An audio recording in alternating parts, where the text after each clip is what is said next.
Bigarren izuntza, gero Donostiarra, gero Zierbena, gero Orio, gero Deusto, gero Camargo, Getxo, Ondarribia, Tritxerpe, Arkote eta Busturialdea. Baina, ikusten duzu bezala, hor eunenekoak dira jokoan. Eta ikusi egin behar zer gertatzen den azken txanda honetan, eta uste dut oso gustora daudela oriotarrak, Xabier Andueza, hauek begi bat hemen dute eta beste bat etxeko estropadan. Ea zer moduzko aldartean diren oriotarrak. Lino karrerari galdetuko diogu, pozik, pentsatzen duen, oinarte ikusikotakoarekin, arratsaldeon. Bai, emateu aurrak gau aztilea, lehen edo zile hoxin du, aurreneko atzetik anzan da biharrengo aurretik, esperatzen dugu tanda irazi bintzat. Bueno, zuen lana noski arrobiko lana egitea da, lehenengo untzia goian daukazute, hori izango da gian garrantzitsuena, baina bestela kae bat honetan baiari ustea, eta gaur ikusten ari garenez momentuz txandako hiruak atzetik. Gure esperantza da, biharrengo txandan ibiltzea, aurrena biharrengo txandan. Hori izan nahi de, bosgarren, zeigarren hori biliko gara noski, uste deula. Gaur berreiz AZT jokatu deu, hori jon estropa izan da, eta Castro irazen du 6 segundos, oso guztua gaude. Eta hemen kai honetan, bigarren txandan egotea esan duzu, aurretik zeintzu ikuste dituzu, Santurtzi, Izuntza, Camargo... Santurtzi, Izuntza, Camargo, Donosti jabea oso ondo bilikoa. Dago, suerte bixatekin, tanda bat iraziko deu, noski, bandera bat esperatzen du. Eta gazteak ateratzea, ez da? Hoi da, bi hiru badaude ja akin fitxatuta daudenak, jokatu litekenak bai azeten da bai ARZ-en, ikusiko deu. Ioia, beste pare bat ioia, eta guri hori da, hemen kantera inda gora itozeko. Segiola, eskerrik asko. Zorrate. Arrobi indartsua izan du beti hori jok, eta aurten ere hala da, biontzi bi mailatan, eta biontzi goian ibiltzeko moduan ikusten ari garen lanaren arabera. Deustuarrak hauek ere goian ibiltzeko moduko kuadrilla osatu dute, naiz eta itxuraz herrialdekide dituzten Santurtzi eta Izuntzaren atzetik izango diren lehendabiziko estropada honetan. Baina gauzak ezberdinak izaten dira zozketaren bidez egiten diren txandak, eta gero zailkapenaren bidez egiten direnean. Eskotan, ez dirudi, badirudi bakoitzak ere eman behar duela, baina gauzak asko alda daitezke. Zure arerio zuzenak aldamenean edukitzea beste motivazio punto bat ematen du, eta pixka zailkapenan arabera oreka horretan lehiatzeko xamurro da, hemen txandak hori zozketa bidez izan direz, agian zu baino talde indartsuago ondoan parean jartzen dizute, eta agian buru jate pixka batekin duzun guzile ez duzu baten, baina hor pixka bat txandak zelkapenan arabera lortzen denean edo horre lan egitea tokatzen denean, parekotasun berdintxo horretan du guzila o talde bakotxak duen guzila ateratzeko aukera gehi izaten dituz. Pokaldean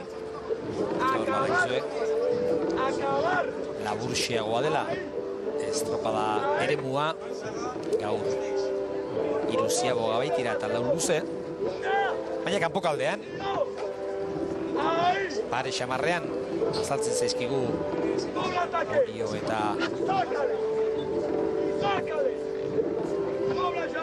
Deustu alamaten du behitzat, eta agian lehenengo kaletik Deusto eta laugarrenetik Orio, ez? Izan nahi dute agian Orio eta beraiek izan daitezkela aurretik, baina orain ikusiko dugu Ziaboga pare xamarrean izango dira.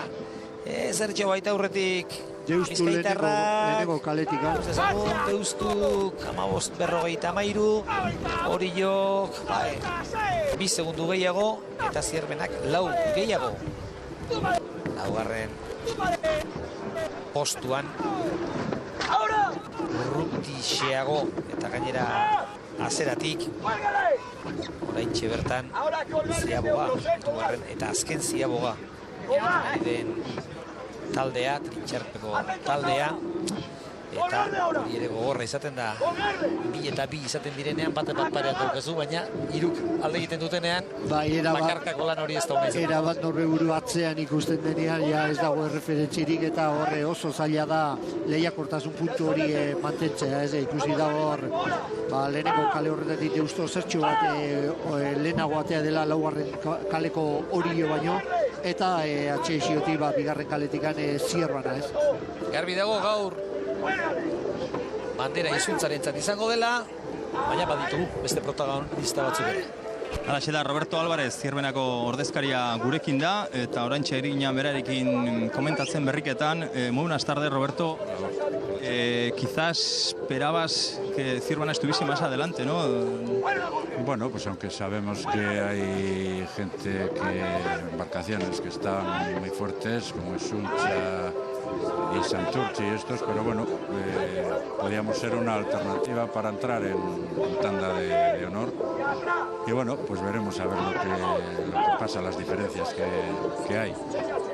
De todas formas, esta es pues, la primera regata en la que no sabemos cómo va a terminar y esperemos que estar entre los 5 o 6 primeros.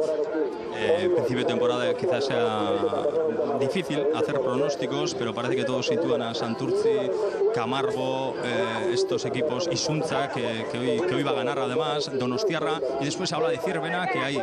Los de Deusto nos decían que su objetivo era mantenerse. En esta tanda estamos viendo que están por delante. Bueno, está claro que Santurce y Suncha, junto con Camargo, por lo que se estaba viendo en las anteriores regatas y en descenso, son los más fuertes. Y bueno, pues nosotros trataremos de ser una alternativa para poder entrar en esa tanda de honor, si nos dejan.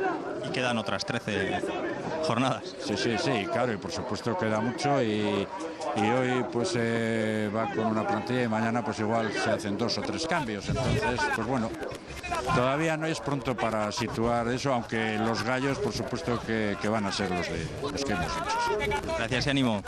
Igual. Zierbenako ordezkariak, si nos dejan, esan du baina, ez diotela utziko, hori seguru jekin dezala, egitekotan bereiek egin beharko dute, aurrera egiteko eta aipaturiko ohorezko txanda horretan izateko, hemen inor ez dago, inori ezer barkatzeko, ezer usteko. Hemen ureta botzen denean irabasteko dira, ez? Eta gaurko honetan ikusten da lehenengo txandak, txandan jokatuten lau taldeak eguraldiakin eta laguntza txiki bat izan dutela, ez? Hirugarren luze honetan ikusten zuen naizeak zertxo bat gora egindula, orain hala dago baino, orain laugarren luze honetan alde daukate, eta nik uste dute bigarren txandat hirugarren naizea pixka bat altxe egindula, gora egindu, eta hori kaltetako izan da bigarren txandako eta hirugarren txandako entzat. Deustu aurretik da, ematen du behintzat eta ematen du ere hori jo pixkatatzera egin duela. Hau etxe dituzue, Deustuko bizkaitarrak. Hori jo GPS-aren arabera segundu bakar batera dago, baina hori kontutan hartu behar da beti, erreferentzia dela. Eta horretarako ikusi beharko dutuke, zak nola jarrita dauden, baina hau kontutan hartzeko referentzia da, beraz, begiristaz ematen duena baino, alde txikiagoa da, eta hortxe arituko dira, azken txambaraz batzen duenak, arek lortuko du garaipena, txanda honetan, hirugarren txanda honetan ez, banderari dagokionez, bandera izuntzak eraman duelako. Begira, borroka politiazkoa, hiru ontzien artean, Orillo eta Deustu, Orillo eta Rabera gaurretik, bukaera oso zuzertxo egin dute. Eta hiruak 39 paladakin sartu dira, ez? Pixka batxe hartu ditut eta hiruak 39. Eta Orillo darrak, hirugarrenak izango dira, batipat azken luzean egin duten lan ikaragarriari esker.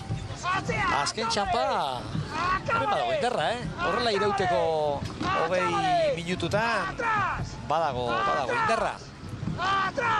Hirugarren azken zailkapenean Orioko B taldea 20 segunduren aldea izan da.